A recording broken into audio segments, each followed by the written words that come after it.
Allahumma salli ala sayyidina Muhammad wa ala ali sayyidina Muhammad kama barakta ala sayyidina Ibrahim wa ala ali sayyidina Ibrahim fil alamin innaka Hamidum Majid. Ibu-ibu yang dirahmati Allah, mari sama-sama kita membaca sujud istighfar. Bismillahirrahmanirrahim. Allahumma anta rabbi la ilaha illa anta khalaqtani wa ana abduka wa ana ala ahdika wa wa'adika mastata'tu a'udzu bika min syarri ma sana'tu abu'u laka bi ni'matika alayya wa abu'u bi dzambi faghfir li fa innahu la yaghfiru dzunuba illa anta. Alhamdulillah, kita puji Allah dengan segala nikmat yang Allah berikan kepada kita, nikmat iman dan Islam, nikmat sehat dan sempat bisa kita berkumpul lagi di rumah ahli bait yang bertuah ini dalam rangka pengajian kita setiap hari Rabu. Dan alhamdulillah hari ini kita ada tausiah ya dari penyuluh agama Islam. Hari ini juga ada acara menambahkan nama sekaligus marhaban ya. Mohon maaf tadi saya terlambat karena tidak tahu juga tadi acaranya. Jadi mohon maaf ya ibu tuan rumah ya. Untuk itu kita tausiahnya kulibas ya, kuliah 15 menit saja untuk mengingatkan kita saja sebagai orang tua dan sebagai anak ya. Birrul walidain kebetulan ya. Jadi birrul walidain. Birrul walidain itu adalah berbakti kepada orang tua. Itu kewajiban anak terhadap orang tua. Jadi kalau kewajiban orang tua terhadap anak apa saja dia, nah itu juga harus kita ketahui ya. Di dalam Al-Qur'an dikatakan wa qada rabbuka alla ta'budu illa iyyahu wa bil walidaini ihsana.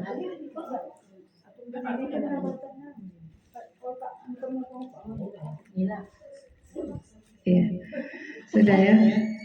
Jadi kita wajib untuk berbakti kepada kedua orang tua, walaupun orang tua itu sudah meninggal. Dan terlebih itu kita harus banyak-banyak mendoakan orang tua kita, ayah kita, mama kita yang sudah meninggal, itu yang juga harus selalu senantiasa kita doakan. Karena kenapa? Karena begitu banyak jasa orang tua kita terhadap kita. Mereka dulunya mungkin sampai ketinggalan sholatnya gara-gara mencari nafkah untuk membiayai hidup kita. Dan sekarang mereka tiada, itu malah harus kita doakan. Di dalam hadis Nabi dikatakan, idza mata ibnu Adam inqata'a amaluhu illa salasah. Apabila mati anak Adam itu, maka terputuslah segala amal ibadahnya. Yang wirid nih bu tak ada lagi. Hanya pas wirid ini saja lah ini dapat pahala. Kalau habis dari sini meninggal kita tak ada lagi mengalir. Tapi ada yang tetap mengalir. Apa itu? Pertama, sedekatun jariyah, harta yang kita sedekahkan di jalan Allah, di jalan Allah ya bu. Jadi kalau ada orang ngetok pintu minta sumbangan untuk 17 Agustus buat keyboard, tak ada jariyahnya. Ya kan? Ada bu mau perayaan ini 17 Agustus katanya ya kan?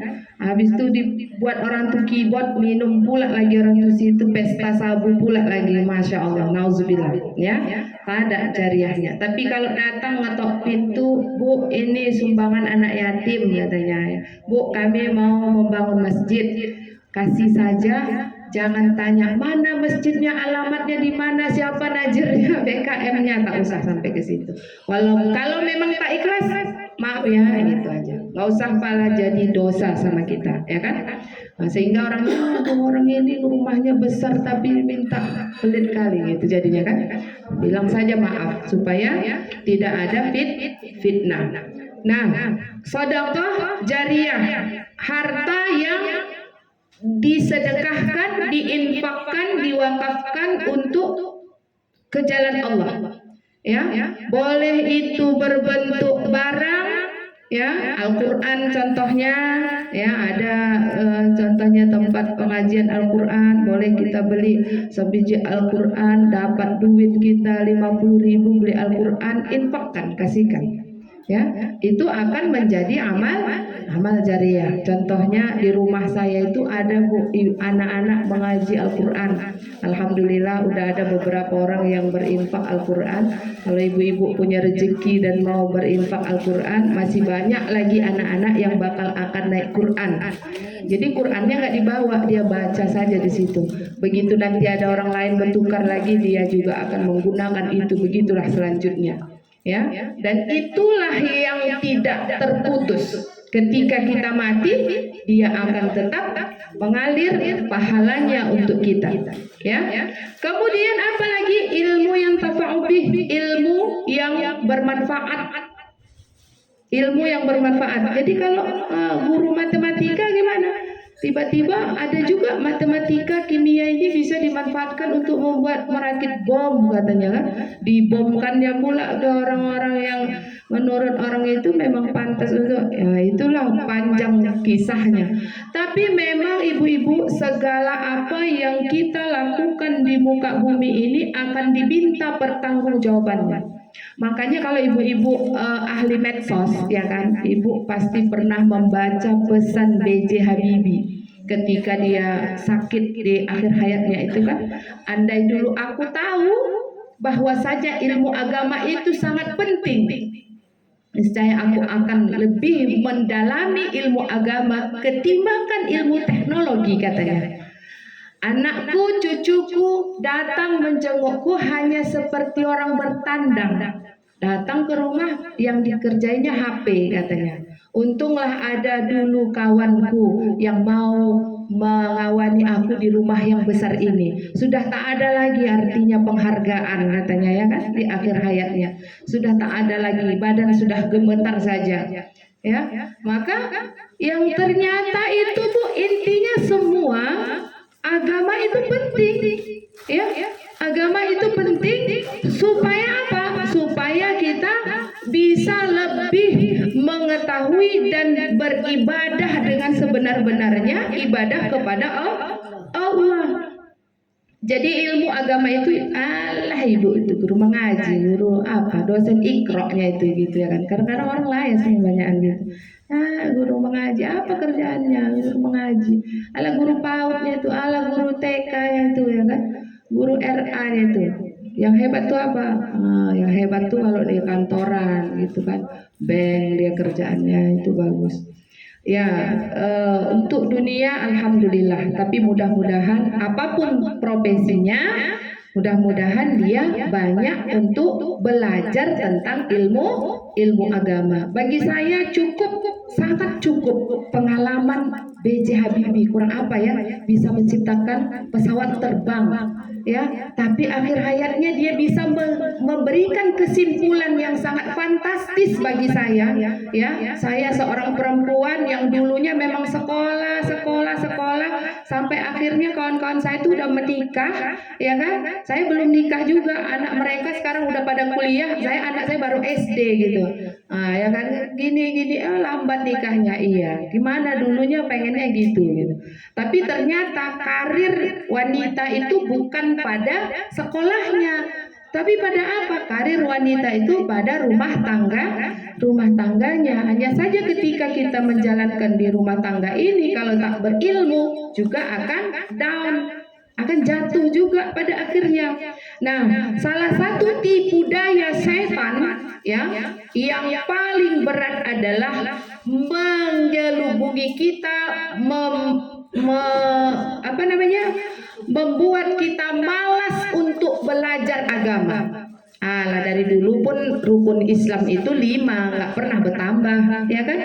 Itulah yang membuat kita sehingga kita tidak tahu tentang agama. Sampai teman saya ada kemarin dia mama belajar juga ngaji Al-Quran di rumah saya. Jadi rupanya dia ikut apa namanya itu Bu, ngaji bahatam katanya, ya. Kadang pengajian ini ada hatamannya katanya. Biasanya saya asik salah aja suka, tapi saya pede aja, kadang selalu diingatkan. Tapi tadi semalam itu saya lagi baca nggak ada disalahkan, berarti bacaan saya udah betul katanya gitu kan. Nah, dia udah tua juga Bu, sama juga seperti saya sudah, tapi dia tetap alhamdulillahnya itu dia mau belajar. Jangan malu, kalau memang tak tahu tanya saja, belajar terus. Saya aja terus belajar, karena ilmu yang saya dapatkan dulu tidak bisa itu saja yang saya manfaatkan, tapi harus terus tetap belajar, membaca, mengetahui dari guru, dari buku, dari hal-hal yang lain, ya.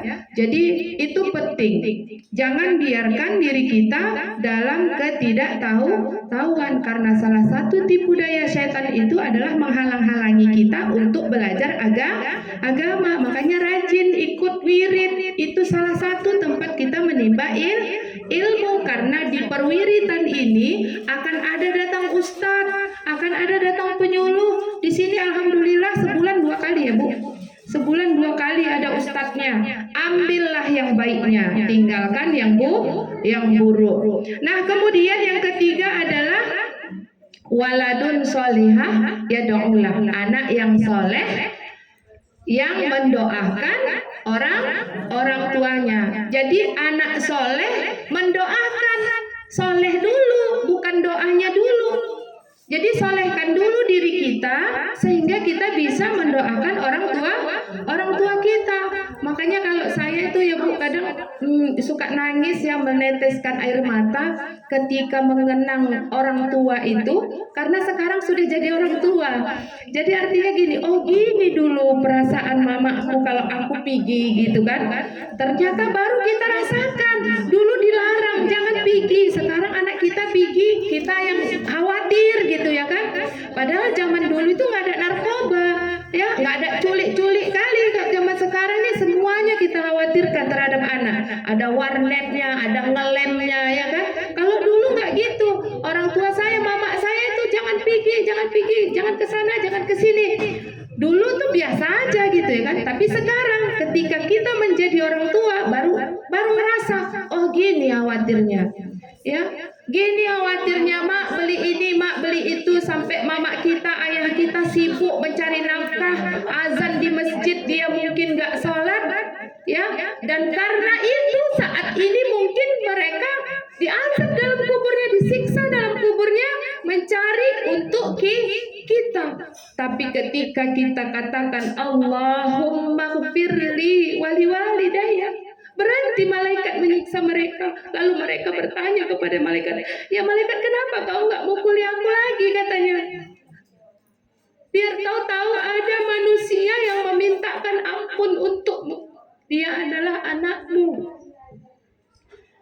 Saya tahu pasti banyak kesalahan ayah saya dan ibu saya, sehingga saat ini benar-benar ketika saya menjadi orang tua itu, ya Allah, jadikan setiap kebaikan yang aku lakukan menambah rahmat untuk orang tuaku. Jangan pernah menyesal mereka memiliki anak seperti kita. Rajinlah mengirim Fatihah kepada orang tua kita. Allahumma ighfirli wali walidayya. Ya, makanya selalu saya kalau di setiap momen itu selalu ada kiriman Fatihah untuk kedua orang tua. Binomat itu ya kan, kadang-kadang mungkin mohon maaf ibu-ibu yang lain, mana tahu ada lupa ya, di rumah sholat pun kadang-kadang mungkin lupa untuk mengirimkan Fatihah kepada orang tuanya. Binomat sekali seminggu di perwiritan ini ada kita kirimkan ya. Orang-orang yang dikirim khusus ya, khusus disebutkan namanya dari anaknya, apalagi mereka hanya duduk Bu, santai menerima kiriman. Bagi orang yang tak ada kiriman itu, itulah wal muslimin wal muslimat, mereka sibuk mencarinya, mencari kiriman itu. Kiriman itu berbentuk cahaya, nur. Jadi nur itu seperti mutiara kecil-kecil, dia berjatuhan, begitulah gambarannya ya di dalam ayat-ayat itu. Jadi itulah yang sibuk mereka yang nggak disebut namanya khusus untuk kaum muslimat tadi. Setelah apa? Summa ila arwahi abaina wa ummahatina, khusus kepada ayah kami dan ibu kami. Wa ila arwahil muslimina wal muslimat, muslimin muslimat, tak tahu kita entah siapa. Dapatlah mereka, sibuklah mereka mencari. Yang kita tadi ada di perwiritan ini untuk ayah kita, untuk mereka duduk diam, duduk manis, dapat kenyang mereka. Tidak sibuk mereka mencarinya. Begitulah ruginya kalau nggak datang, nggak ikut bacakan. Ya kalau baca di rumah alhamdulillah, tapi pahalanya sedikit karena nggak berjamaah. Kalau berjamaah pahalanya lebih banyak, lebih tinggi 27 derajat kalau kita berjamaah. Makanya semangat, rajin untuk datang wirid supaya wiridnya jangan sunyi ya, biar tambah rame. Alhamdulillah. Jadi ibu-ibu yang dirahmati Allah, yang terakhir ini menjadi itulah sebagai kita sekarang ini ya, sebagai anak, kirimlah doa untuk orang tua kita. Bagi yang masih hidup, semoga Allah panjangkan umur taat mereka, Allah lindungi mereka di mana saja mereka berada, Allah beri kesehatan, Allah cukupkan segala kebutuhannya. Yang sudah meninggal, ampunkan dosa mereka ya Allah, maafkan kesalahannya, tambahi kebaikannya, lipat gandakan amal ibadahnya. Jadikan setiap kebaikan yang kita lakukan ini menambah rahmat untuk ayah dan ibu kita. Itu salah satunya. Sehingga kalau kita senyum saja Bu, senyum itu sedekah. Tapi karena kita punya orang tua, maka pahala yang kita dapatkan juga mengalir kepada orang tua kita. Kita sedekah ini, ibu tuan rumah ngasih teh manis, minum, dapat berkah, dapat pahala kedua orang tuanya, ya kan? Kalau kita niatkan seperti itu, tapi kalau nggak niat ya nggak sampai juga. Makanya harus dipasang niatnya. Ketika diserahkan kepada syekhnya tadi, Bu, pahalanya, itulah manfaatnya di situ. Pahalanya kuhadiahkan untuk mamaku, untuk ayahku, sehingga semua apa yang kita lakukan ibadah pada saat ini akan menjadi pahala dan disampaikan pahalanya kepada siapa yang beliau niatkan. Wallahu a'lam bishawab ya. Terima kasih atas segala perhatian, mohon maaf atas segala kekurangan. Kepada Allah saya mohon ampun, kepada ibu-ibu sekalian saya mohon maaf. Usikum wa nafsi bitaqwallah, nasrun minallah wa fathun qarib wa basyiril mu'minin. Assalamualaikum warahmatullahi wabarakatuh.